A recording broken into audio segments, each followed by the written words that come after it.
Le 23 juin 2025, l'aube se levait sur Abidjan, baignant la ville d'une lumière douce.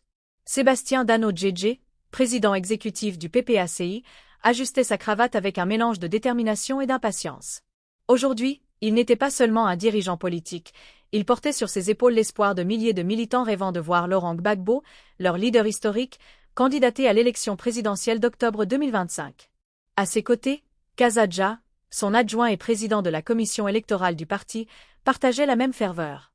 Ensemble, ils se dirigeaient vers une formation organisée par la Commission électorale indépendante, CEI, une étape décisive dans leur combat.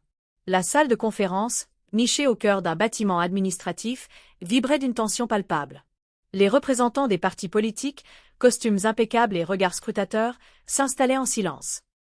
De 8h30 à 12h30, la CEI avait prévu une session intensive pour démystifier le processus de parrainage citoyen, une exigence légale pour toute candidature à la présidence. Les formateurs, armés de diapositives et de patience, ont déroulé un programme dense: collecte des signatures, validation des formulaires, respect des délais, mécanisme de contrôle. Chaque mot semblait peser, chaque règle un défi à relever. Sébastien, assis au premier rang, prenait des notes avec une concentration presque palpable.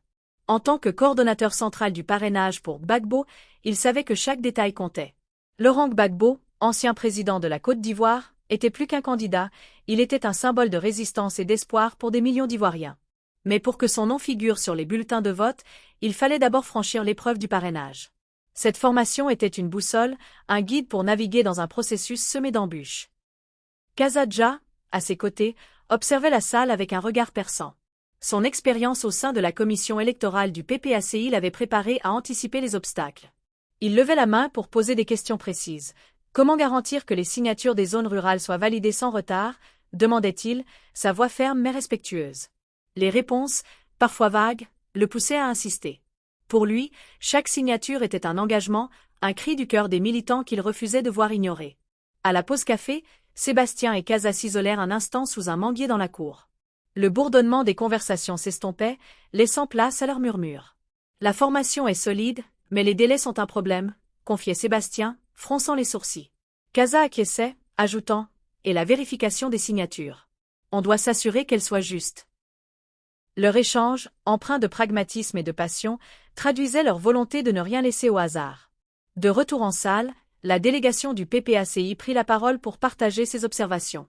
Avec diplomatie, ils soulignèrent les défis logistiques des délais imposés, particulièrement dans les régions éloignées. Ils plaidèrent pour une transparence accrue dans la validation des signatures, s'attirant des regards approbateurs de certains participants.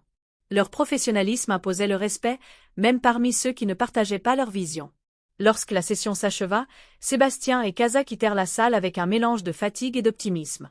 Le soleil était désormais haut dans le ciel, mais leur mission ne faisait que commencer. En regagnant leur bureau, ils imaginaient déjà les militants du PPACI sillonnant les villages, les marchés, les quartiers populaires.